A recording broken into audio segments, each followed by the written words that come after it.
437장 찬송하시겠습니다. 437장입니다.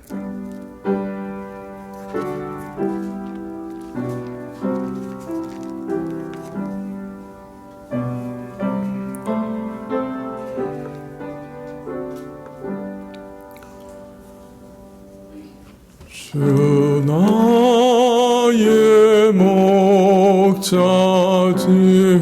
되시니 부족함 없소라.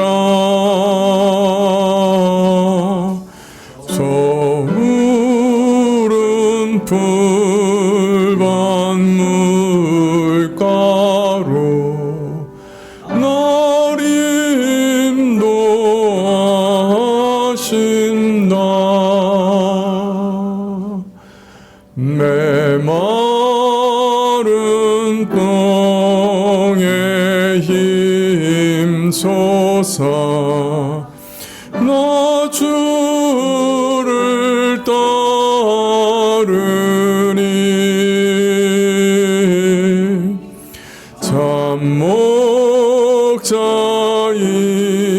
참목자이신 그 이름 찬양을 받으리.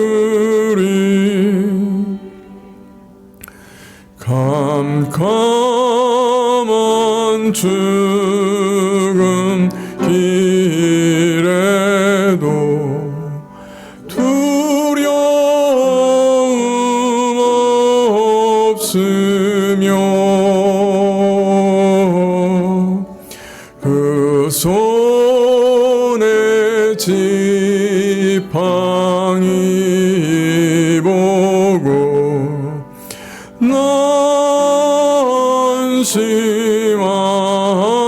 안심하리라. 내 원수 보는 앞에서 주 베푸신 잔치 내 머리에 푼 기름 넘치는 나의 잔. 선함과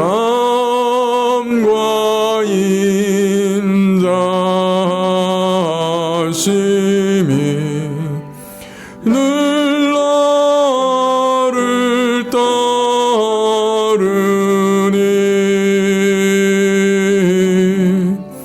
내 아버지의 집에서 영원히 살리라.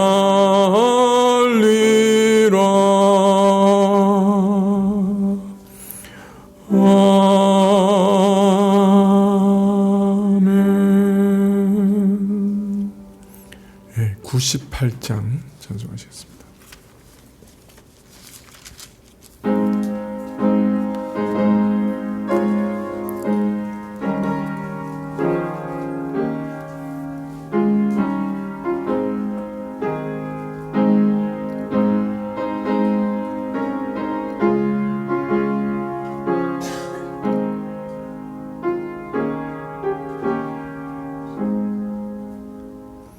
주 예수 내가 알기 전 날 먼저 사랑했네. 그 크신 사랑 나타나 내 영혼 거듭났네. 주 내 맘에 늘 계시고 나 주의 안에 있어. 저 포도 비유 같으니 참 좋은 나의 친구, 내 친구 되신 예수님, 날 구원하시려고 그 귀한 몸을 버리사 내 죄를 대속했네. 나 주님을 늘 믿으며 그 손을 의지하고 내 몸과 마음을 바쳐서 끝까지 충성하리. 내 진실하신 친구여, 그 은혜 내려주사 날 항상 보호하시고 내 방패 되옵소서. 그 풍성한 참 사랑을 네 능히 끊을 소냐. 날 구원하신 예수는 참 좋은 나의 친구. 네, 기도하시겠습니다. 아버지 하나님, 오늘 또 수요일 주중에 저희를 부르사 주님 앞에 나와 예배드릴 수 있도록 허락해 주셔서 감사합니다. 아버지 하나님, 참 날씨가 무더워지고 또 장마가 지속돼서 습기도 차고 그로 인해 저희 마음도 습기가 차고 우울합니다. 하나님, 저희가 이런 무더운 여름 날씨에 건강을 잘 지킬 수 있도록 도와주시기를 원하고, 또 무엇보다 영적인 건강도 잘 유지할 수 있도록 도와주십시오.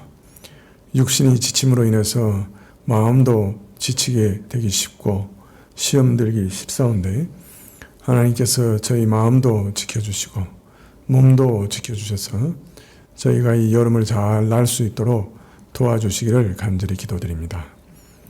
주님, 저희 나라도 주님께서 여러 가지 시험 가운데 있었는데 하나님께서 불쌍히 여겨주시기를 원하고, 참 국민들이 어찌하든지 마음 편한 가운데 생활할 수 있도록 위정자들의 마음을 움직여 주셔서 국민들을 사랑하고 국민들의 마음을 제일 먼저 참 생각하는 그런 위정자들 될 수 있도록 도와주십시오.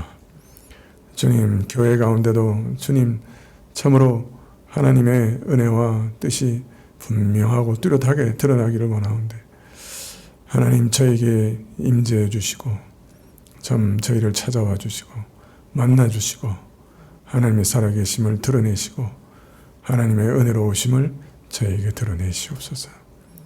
오늘도 말씀 주시기를 구하고 예수님의 이름으로 기도합나이다. 아멘. 예, 말씀은 예레미야서 31장 1절부터 20절까지 말씀인데요. 네, 예레미야서 31장 1절부터 20절까지인데요.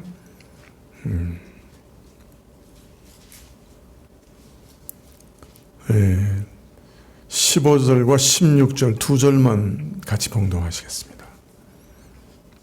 구약 2001쪽인데요. 1101쪽인데요. 1101쪽인데요. 예레미야서 31장 15절부터 16절. 나 여호와가 이같이 말하노라. 라마에서 슬퍼하며 통곡하는 소리가 들리니 라헬이 그 자식을 위하여 애곡하는 것이라. 그가 자식이 없으므로 위로 받기를 거절하는도다. 나 여호와가 이같이 말하노라. 내 소리를 금하여 울지 말며 내 눈을 금하여 눈물을 흘리지 말라. 내일의 갚음을 받을 것인즉 그들이 그 대적의 땅에서 돌아오리라 여호와의 말이니라. 아멘. 예레미야 선지자는 이스라엘이 그 오랜 죄로 인해서 바벨론으로 포로 잡혀가 멸망할 것을 예언했습니다.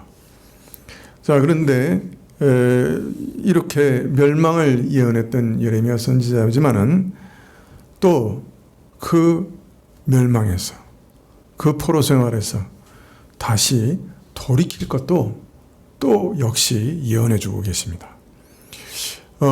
포로로 잡혀가는 것도 예언하시고 그리고 나서 포로에서 돌아올 것도 예언하십니다. 참 기가 막히죠. 유다의 포로를 돌이킬 때가 하나님께서 유다의 포로를 돌이킬 때가 반드시 올 것이다. 그래서 열조의 땅으로 다시 돌아오게 될 것이고 그 땅을 이스라엘이 다시 차지할 수 있게 될 것이다.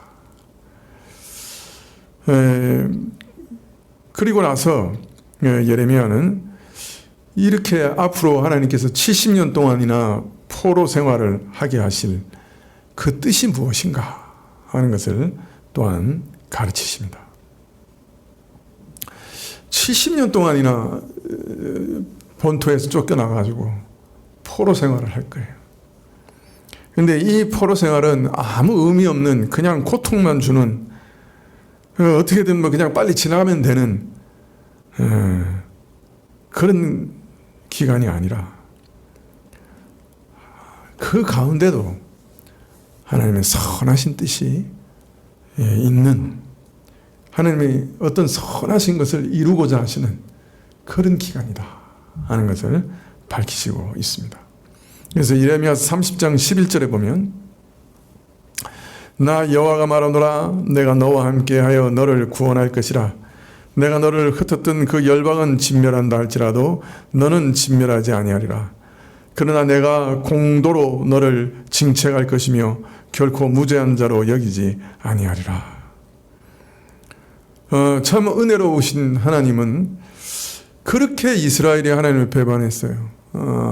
그래서 이제 너는 참 심판받아 마땅하다. 그래서 이제 바벨론을 시켜서 이스라엘을 멸망시키는데 그런데 그 심판 중에 이스라엘을 완전히 진멸하지는 않으시겠다.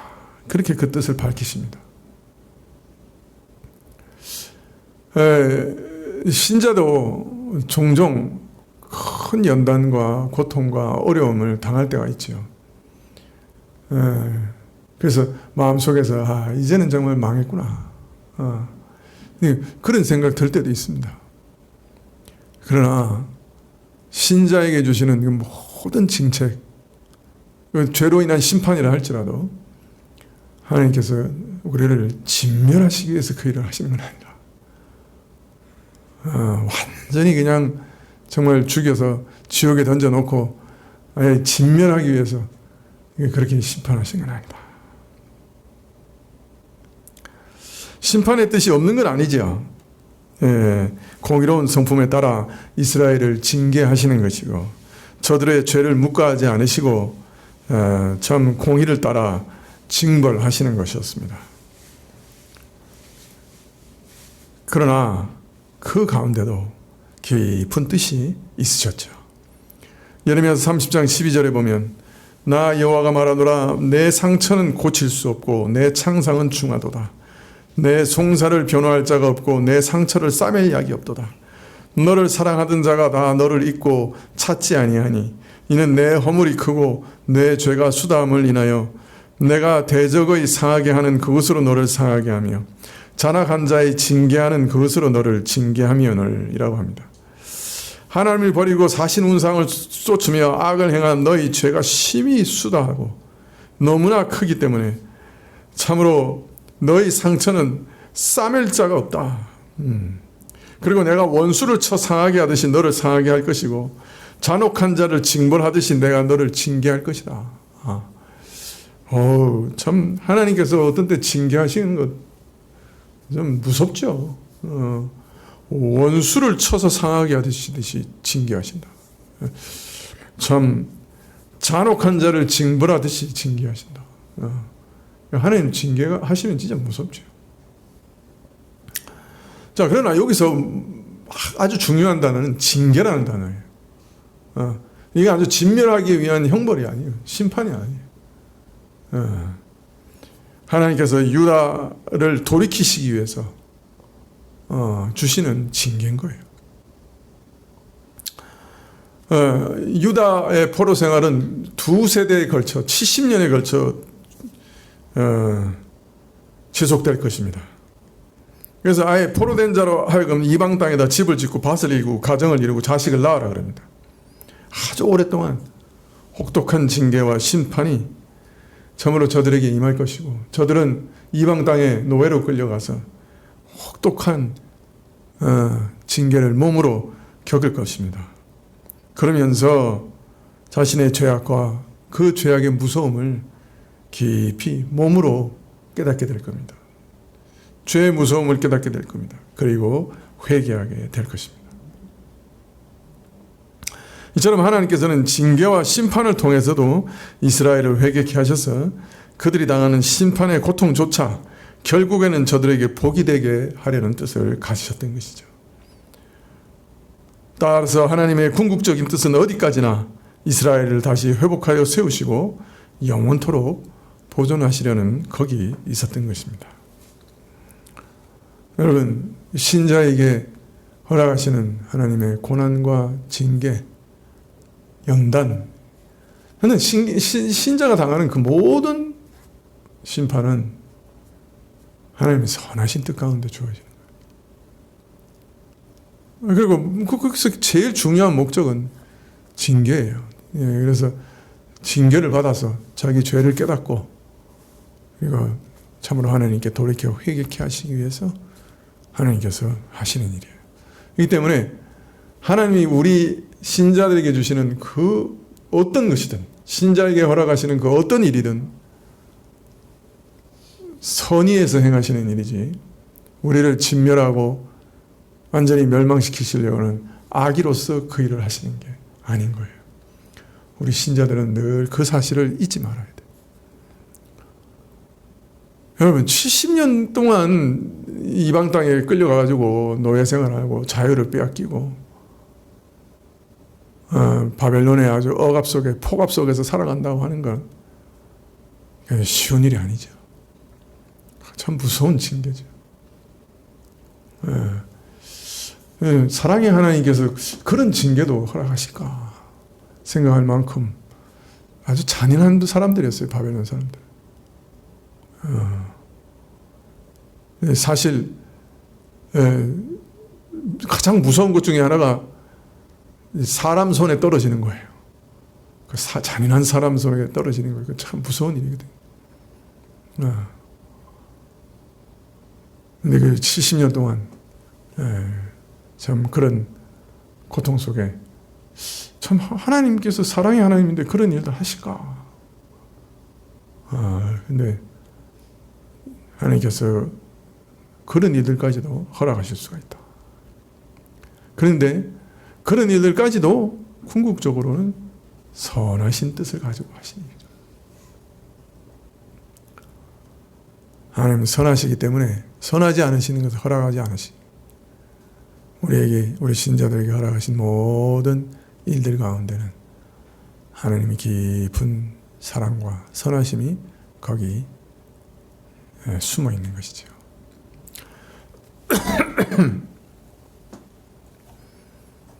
자, 이런 뜻에 대해서 오늘 31장 1절부터 또 말씀하시기를, 그때 내가 이스라엘 모든 가족의 하나님이 되고 그들은 내 백성이 되리라. 나 여호와 이같이 말하노라. 칼에서 벗어난 백성이 광야에서 은혜를 얻었나니 곧 내가 이스라엘로 안식을 얻게 하려 갈 때라. 하나님께서 버려 망하게 하신 이스라엘을 언젠가는 다시 자기 백성을 삼으리라 하시면서 칼로 망하는 멸망에서 벗어났지만은 황량한 광야와 같은 포로 생활을 할 수밖에 없었던 자들에게 겨우 목숨만 건졌지만은 정말 어디도 생수가 없어요. 그냥 광야 같아요. 정말 처절한 세상 속에 버림받은 그 이스라엘 백성들에게 은혜를 베푸셔서 저들에게 안식을 다시 얻게 하시겠다. 그렇게 말씀합니다. 3절에 나 여호와가 옛적에 이스라엘에게 나타나 이르기를 내가 무궁한 사랑으로 너를 사랑하고 사랑하는 고로 인자함으로 너를 인도하였다 하였노라. 처녀 이스라엘아 내가 다시 너를 세우리니 내가 세움을 입을 것이요 내가 다시 속으로 너를 장식하고 즐거운 무리처럼 춤추며 나올 것이며. 하나님께서 이스라엘을 사랑하실 때 처음부터 무궁한 사랑으로 사랑하셨어요. 변함없는 사랑으로 사랑하셨어요. 그렇기 때문에 범죄하고 하나님을 반역하고 배반하는 이스라엘에도 그 사랑은 사실 변하지 않았어요. 그래서 무궁한 사랑으로 지금까지도 인도해 오셨다. 끝이 없고 결코 변하지 않고 사라지지 않는 사랑으로 처음부터 우리를 대하셨고 그 사랑으로 우리를 하나님께로 인도해 가셨고 그 사랑으로 우리를 그리스도께로 인도했고 우리는 그리스도를 배반하고 참으로 죄를 범하고 하나님을 떠나가지만은 하나님께서는 그 무궁한 사랑으로 우리를 부르셨기 때문에 그 처음에도 한없는 사랑으로 우리를 부르셨기 때문에 우리를 끝까지 놓치지 않으시고 끝까지 인도하시는 하나님이라. 비록 저들에게 죄 때문에 징체하시고 포로로 끌려가게 하시지만은 다시 언젠가는 세우실 거고 복된 다스림 가운데 기쁨으로 충만하게 하셔서 춤추게 하실 거다. 기쁨 가운데 춤추게 하실 거다. 해방 가운데 해방의 기쁨 가운데 춤추게 하실 거다. 네, 그렇게 말씀하고 있습니다. 5절에 내가 다시 사마리아 산들의 포도원을 심는 자가 심고 그 과실을 먹으리라. 에브라임 산 위에서 파수꾼이 외치는 날이 이를 것이라. 이르기를 너희는 일어나라 우리가 시온에 올라가서 우리 하나님 여호와께로 나아가자 하리라. 나 여호와가 이같이 말하노라. 너희는 야곱을 위하여 기뻐 노래하며 만국의 머리된 자를 위하여 외쳐 전파하며 찬양하며 이르기를 여호와여 주의 백성 이스라엘의 남은 자를 구원하소서 하라. 네, 심판으로 황폐해진 땅이 다시 경장하는 땅이 되고 다시 포도원이 심어지고 포도 열매를 맺게 될 것입니다. 시온에 계신 하나님께 기쁨으로 나가 예배드리게 될 것이고 참으로 만국의 머리된 자로서 다시 하나님을 찬양하게 될 것입니다. 8절에 보라 내가 그들을 북편 땅에서 인도하여 땅 끝으로부터 모으리니 그들 중에는 소경과 절뚝발이와 잉태한 여인과 해산하는 여인이 함께하여 큰 무리를 이루어 이곳으로 돌아오되. 복된 땅 곧 이방 땅으로 포로로 잡혔던 이방 땅에서 다시 인도내셔서 복된 땅으로 인도해 내실 때 땅 끝에서부터 인도해 내신다. 땅 끝. 아무도 참 상상하지 못하는 너무 멀어서 참 거기서 어떻게 인도해 오실 수 있을까? 참 그 지경에서 어떻게 다시 돌아오게 하실 수 있을까? 그러나 그 세계 끝에서라도 다시 불러 모으시겠다. 하나님께서 우리를 돌이키시고 회개케 하시고 하나님께로 인도하실 때는 참 저런 상황인데 어떻게 하나님께 다시 돌아갈 수 있겠는가? 저렇게 하나님을 배반하고 또 저렇게 범죄한 사람인데 어떻게 하나님께 또 돌아가겠는가? 그러나 땅 끝에서도 다시 돌이키실 수 있다 말합니다. 그 중에는 소경과 절뚝발이 같은 불구자들도 있을 것이요 잉태한 여자나 해산한 여자같이 여행할 수 없는 몸이 무거운 자들도 있을 것이다. 어떤 면에서 이거는 비유적인 표현일 수도 있습니다. 수십 년 동안 이방 땅에서 포로로 지내면서 이제 영적으로 완전히 불구됐어요. 다시 돌이킬 능력이 없어요. 다시 돌이켜서 회개해서 하나님께로 나갈 능력이 없어요. 쩔뚝발이에요. 영적 맹인이에요. 아이를 잉태하나 해산하는 여인같이 하나님의 부르심에 응답할 수 있을 기력이 없는 자들이에요. 일어나서 같이 돌아가십시다 그래도 방금 해산했으니까 무슨 기력이 있겠어요.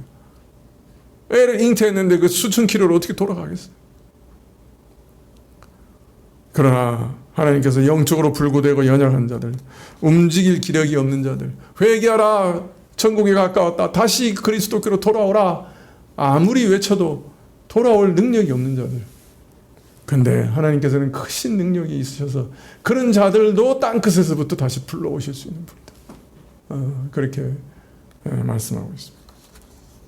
9절에 울며 올 것이며 그들이 나라의 인도함을 입고 간구할 때 내가 그들로 넘어지지 아니하고 하숫가의 바른 길로 행하게 하리니 나는 이스라엘의 아비요 에브라임은 나의 장자니라. 열방이여 너희는 나 여호와의 말을 듣고 먼 섬에 전파하여 이르기를 이스라엘을 흩으신 자가 그를 모으시고 목자가 그 양무리에게 행한 같이 그를 지키시로다. 그때 이스라엘은 고통스러운 포로 생활이 끝난 것으로 인한 기쁨과 다시 옛 땅으로 돌아가 누릴 복된 삶에 대한 소망과 참 자기 같은 죄인들을 용서하시고 다시 부르시는 하나님의 은혜 앞에서 눈물을 흘리면서 돌아오리라. 눈물을 흘리면서 돌아오리라. 오직 그들을 구원하여 인도하시는 하나님을 의지하고 은혜를 간구하고 믿음으로 따르는 자들에게는 하나님께서 풍성한 시내의 강을 따라 인도하시고 생수의 강을 따라 인도하시고 평탄하고 고든 길 가운데로 이끌어 주실 것이다. 참 목마르지 않게 하시고 평탄한 길을 주실 거예요. 그래서 순조로이 돌아가게 하실 겁니다. 이스라엘을 낳으신 아버지요 에브라임을 장자로 삼으신 그러한 아비의 사랑으로 저들을 돌아보실 것이다. 회개하고 돌이키는 자들, 그리스도께 나오는 자들, 그들을 다 아비의 사랑으로 돌아오는 자식을 품는 아비의 사랑으로 사랑하실 것이다. 그렇게 말씀합니다. 기왕에는 저들의 죄악에 진노하사 저들을 흩으셨지만 이제는 저들을 다시 양무리처럼 모으시고 지켜주실 것이다. 그렇게 약속하십니다. 11절에 여호와께서 야곱을 속량하실래 그들보다 강한 자의 손에서 구속하셨으니 그들이 와서 시온의 높은 곳에서 찬송하며 여호와의 은사가 곧 곡식과 새 포도주와 기름과 어린 양의 떼와 소의 떼에 모일 것이라. 그 심령은 물된 동산 같겠고 다시는 근심이 없으리로다 할지어다. 저들을 포로로 잡아 노예로 부리던 강력한 세력들에게서 이스라엘을 속량하사 구원하시는 이 은혜를 이스라엘이 찬양할 것이며 여호와의 은사 곧 곡식과 새 포도주와 기름과 어린 양의 떼와 소의 떼에 모일 것이며 그 심령은 물된 동산 같을 것이다. 다시는 근심이 없을 것이다. 13절에 그때 처녀는 춤추며 즐거워하겠고 청년과 노인이 함께 즐거워하리니 내가 그들의 슬픔을 돌이켜 즐겁게 하며 그들을 위로하며 근심한 후에 기쁨을 얻게 할 것임이니라. 내가 기름으로 제사장들의 심령에 흡족해 하며 내 은혜로 내 백성에게 만족해 하리라. 여호와의 말이니라. 처녀는 춤추며 즐거워하겠고 청년과 노인이 함께 즐거워하며 내가 그들의 슬픔을 돌이켜 즐겁게 하며 그들을 위로하며 근심할 때 기쁨을 얻게 하리라. 내가 기름으로 제사장들의 심령을 흡족해 하며 내 은혜로 내 백성을 만족해 하겠다 말씀합니다. 참 바벨론에서 어떻게 탈출할 수 있겠습니까? 그 강한 세상 세력에서 어떻게 탈출할 수 있겠습니까? 그런데 그 기적을 하나님께서는 일으키십니다. 그뿐만 아니라 돌아온 저들에게 정말 성령의 신령한 것으로 참 사람들이 모든 것을 풍족하게 먹고 즐거워하고 기뻐하는 것처럼 그 마음이 모든 것으로 참 만족하며 성령이 주시는 은혜로 크게 기뻐하게 될 것을 알리고 계십니다. 자, 슬픔을 돌이켜 즐겁게 하며 근심한 후에 기쁨을 얻게 하시겠다고 하여서 슬픔과 근심에 대해서 포로 기간을 통하여 이스라엘이 겪게 될 것에 대해서 말씀하시고 있습니다만은 그러나 이들이 겪은 이 슬픔과 근심은 참 비통한 것이었어요. 이스라엘이 망하여 포로로 끌려가는 비극이 얼마나 큰 슬픔인지 오늘 말씀은 야곱의 아내 라헬의 심정을 빌어 표현하고 있습니다. 15절에 나 여호와가 이같이 말하노라 라마에서 슬퍼하며 통곡하는 소리가 들리니 라헬이 그 자식을 위하여 애곡하는 것이라. 그가 자식이 없으므로 위로받기를 거절하는도다.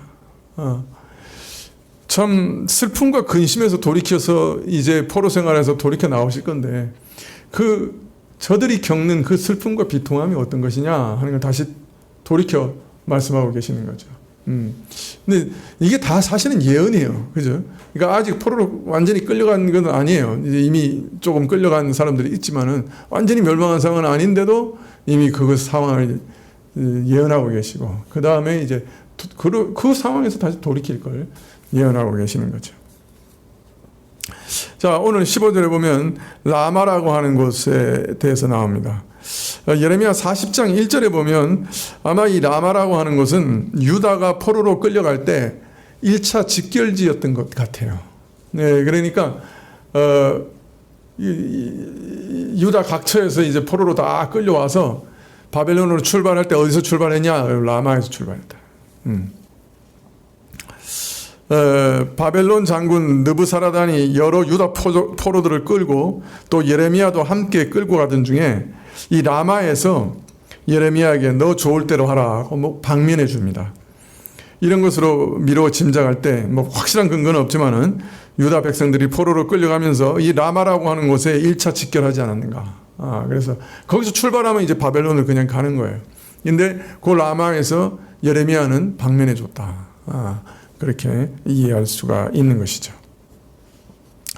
자, 만일 그렇다고 하면 이 라마라고 하는 장소는 이스라엘이 당하게 될 비참한 심판을 증거하는 장소가 될 것이요, 대대로 이스라엘에게 심판의 비애를 느끼게 하는 장소가 될 것입니다. 이스라엘이 망하여 포로로 끌려간 그 장소가 불러일으키는 슬픔을, 그 포로의 생활의 슬픔을 라헬의 슬픔에 비기는 것도 그 뜻이 매우 깊습니다. 우리가 잘 아는 대로 라헬은 야곱의 사랑을 받았지만은 독차지했지만은 오랫동안 자식은 낳지 못했죠. 언니 레아가 아들을 쑥쑥 낳는 걸 지켜보면서 마음이 얼마나 고통스러웠는지 남편 야곱에게 대어들고 말하기를 나로 자식을 낳게 하라. 그렇지 않으면 내가 죽겠다. 그렇게 대어들기도 했습니다. 라헬은 그러다가 자식에 집착해서 자기가 아이를 낳지 못하자 자기 여종을 야곱에게 주어서 자식을 얻고자 하였죠.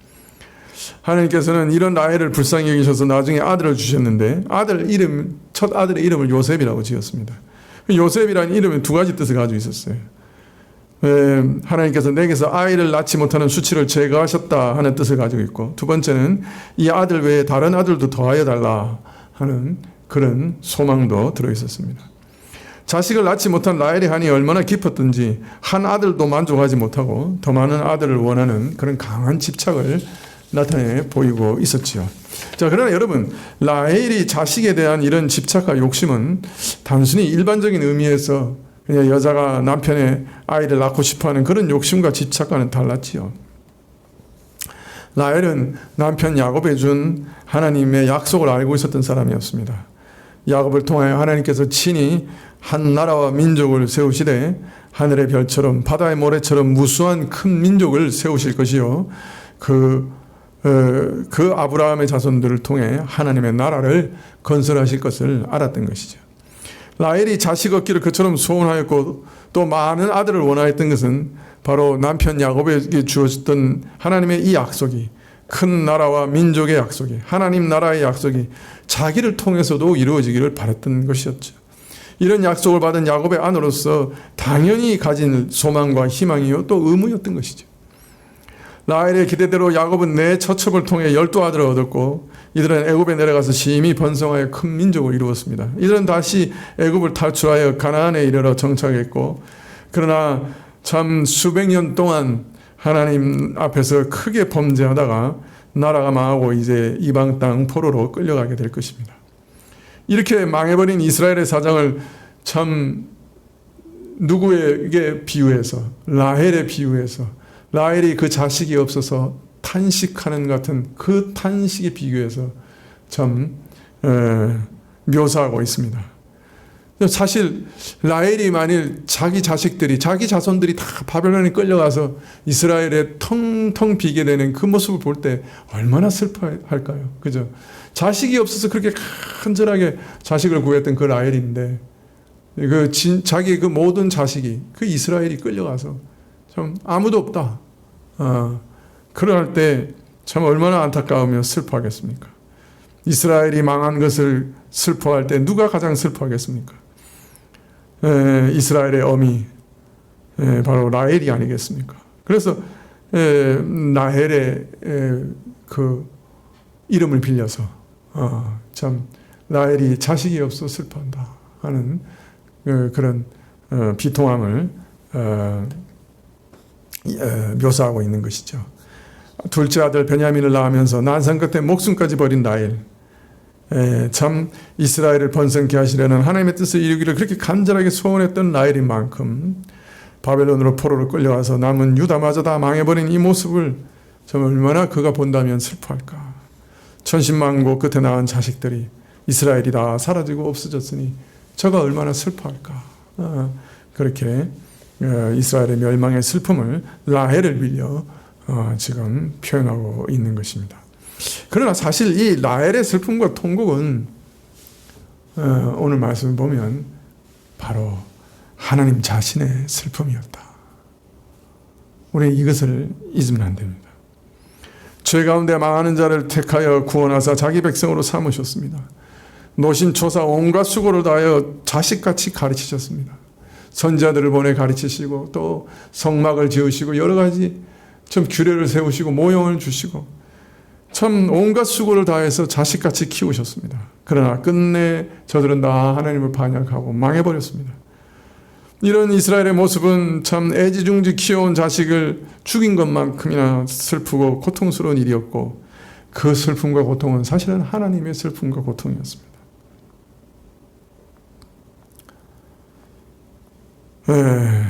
그래서 다시 돌아오리라 약속하시면서 하나님께서 내 사랑은 처음 너를 부를 때부터 무궁한 사랑이었다. 그렇게 말씀하셨던 거예요. 이 라헬의 슬픔이 사실 바로 하나님의 슬픔이죠. 하나님께서는 우리가 범죄에서 망하는 것을 결코 기뻐하지 않으십니다. 사람들이 죄 가운데 죽어가는 것을 참으로 기뻐하지 않으십니다. 참 슬퍼하십니다. 자, 그러나 16절에 이 슬픔의 때가 잠깐일 것이라고 다시 말씀합니다. 나 여호와가 이같이 말하노라. 내 소리를 금하여 울지 말며 내 눈을 금하여 눈물을 흘리지 마라. 내 일에 갚음을 받을 것인즉 그들이 그 대적의 땅에서 돌아오리라. 여호와의 말이니라. 너 라헬의 눈물과 이 슬픔으로 인한 이 이스라엘은 결코 망하여 없어지지 아니할 것이라. 라헬이 눈물과 슬픔으로 이룬 이 이스라엘은 결코 망하지 않을 것이다. 이것이 전부가 아니라 심판과 멸망과 슬픔으로 마지막이 끝이 되지 않을 것이다. 이스라엘에는 희망이 있다. 내 수고는 결코 헛되지 않을 것이다. 내 자녀들 곧 이스라엘이 심판이 끝난 다음에는 다시 그들에게 약속된 땅으로 돌아오게 될 것이다. 내 눈을 금하여 눈물을 흘리지 마라. 이스라엘이 그 대적의 땅으로 돌아올 것입니다. 17절에 나 여호와가 말하노라. 너희 최후의 소망이 있을 것이라. 너희 자녀가 자기들의 경내로 돌아오리라. 슬퍼하는 라헬에 하나님께서 다시 위로의 노래를 주십니다. 이런 하나님의 말씀에 이스라엘이 응답합니다. 18절에 에브라임이 스스로 탄식함을 내가 정령이 들었노니 이르기를 주께서 나를 징벌하심에 멍에에 익숙치 못한 송아지 같은 내가 징벌을 받았나이다. 주는 나의 하나님 여호와시니 나를 이끌어 돌이키소서. 그리하시면 내가 돌아오겠나이다. 참 이상해요. 우리는 이런 사랑의 하나님께서 우리에게 명하시는 귀한 말씀들, 참 우리가 지키면 살 수 있는 그 생명의 도리들, 근데 그거 싫어합니다. 마치 주인이 멍에를 씌워 주인의 뜻대로 사용하려고 하니 그것이 싫어서 멍에를 벗어버리려고 길길이 날뛰는 소 같다. 에브라임은 그렇게 하나님을 거슬렀다. 하나님 다스리는 것이 싫고 귀찮고 그래서 그걸 벗어버리려고 미친 소가 날뛰는 것처럼 날뛰었다. 에브라임은 스스로 자기를 돌아보면서 그렇게 탄식합니다. 내가 죽게 매이는 게 이렇게 싫어했습니다. 네. 그러나 주께서 이제 우리를 돌이키시면 그 죄악을 회개하고 여호와를 버리고 배반했던 그 죄를 버리고 여호와께로 돌아오겠습니다. 그렇게 고백합니다. 19절에 내가 돌이킴을 받은 후에 뉘우쳤고 내가 교훈을 받은 후에 내 볼기를 쳤사오니 이는 어렸을 때 치욕을 징고로 부끄럽고 복욕됨이니이다. 왜냐하면 우리는 주님을 떠난 다음 잘못을 깨달았고 스스로 볼기를 쳤으며 스스로 부끄러워했습니다. 또한 나는 모욕을 당했습니다. 왜냐하면 내가 어렸을 때 치욕을 짊어졌기 때문입니다. 이스라엘은 지난 나라의 죄악으로 말미암는 징계를 받으면서 자신들의 죄악을 깨닫고 그 행한 바를 마음 깊이 회개하고 부끄러워하면서 이제 자신들을 여호와께로 돌이켜달라고 고백하고 있습니다. 20절에 에브라임은 나의 사랑하는 아들 기뻐하는 자식이 아니냐. 내가 그를 책망하여 말할 때마다 깊이 생각하노라. 그러므로 나를 위하여 내 마음이 측은한즉 내가 반드시 그를 긍휼히 여기리라. 여호와의 말이니라. 자, 이렇게 회개한 이스라엘을 하나님께서는 돌아온 탕자에게 옷을 입히고 가락지를 끼고 자기 자식임을 다시 확인하는 아버지같이 맞이하실 겁니다. 에브라임은 나의 사랑하는 아들, 기뻐하는 내 자식이 아니냐. 참 수백 년 동안 참 하나님 앞에서 그렇게 범죄하고 또 범죄하고 또 범죄해서 도저히 안 되겠다. 바벨론의 포로로 잡혀가게 하셨는데도 그 이스라엘을 향해서 나의 사랑하는 아들이라. 내 기뻐하는 자식이다.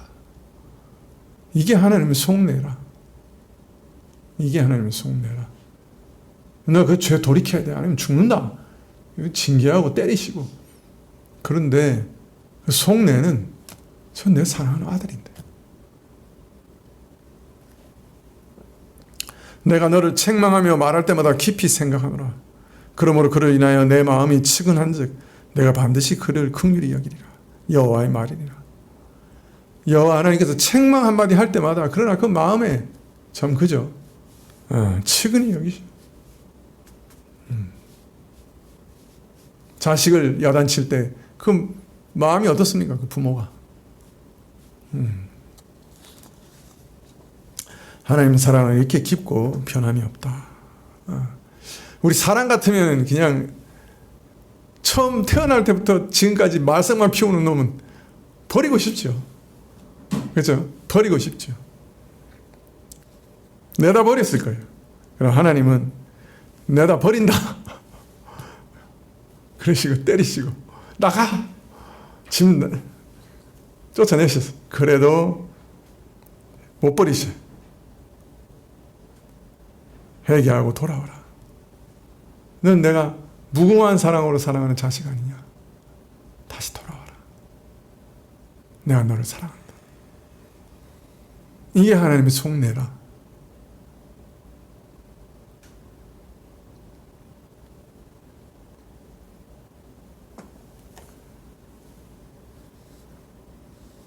사실 우리 신자들이 당하는 대부분의 고난은 뭐 우리를 더 성숙하게 하시기 위한 유혹과 같은 고난도 있겠지만은 사실 또 그리스도의 영광을 위해서 우리가 세상에서 당하는 고난도 있겠지만은 그러나 대부분의 고난은 우리가 죄로 인한 하나님의 징계죠. 그리고 그 징계 안에는 하나님의 부성적인 사랑이 담겨 있습니다. 따라서 우리는 징계를 당할 때 오히려 하나님께서 나를 사랑하사 나를 돌이키시리라 하는 사실을 우리가 깊이 깨달아야 합니다. 어떤 때는 참 70년 바벨론 포로처럼 오래 지속될 때도 있습니다.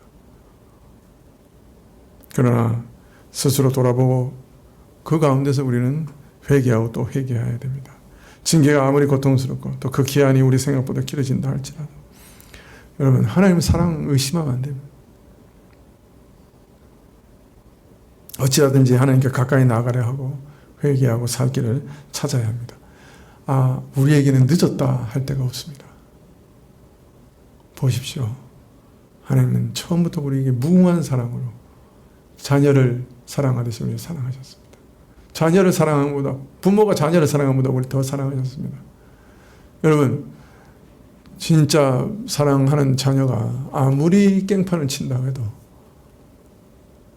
돌아오기만 하면 받지 않습니까? 그 부모가. 그렇지 않아요?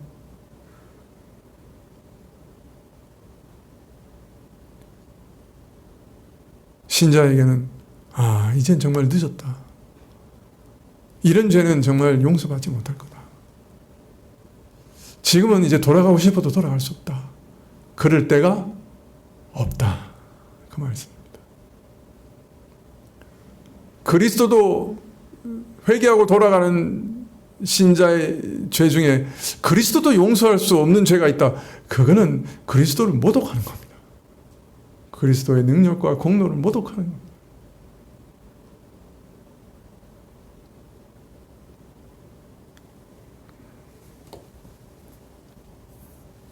이스라엘 향한 70년의 징계가 끝난 후에 하나님께서 이스라엘 다시 찾으셔서 살려주시라 오늘 예언합니다.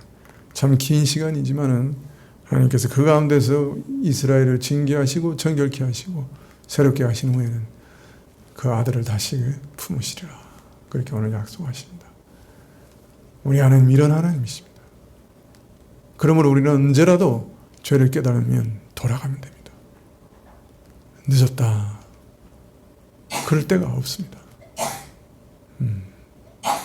사실 죽음 직전이라도 그죠? 돌아가면 됩니다.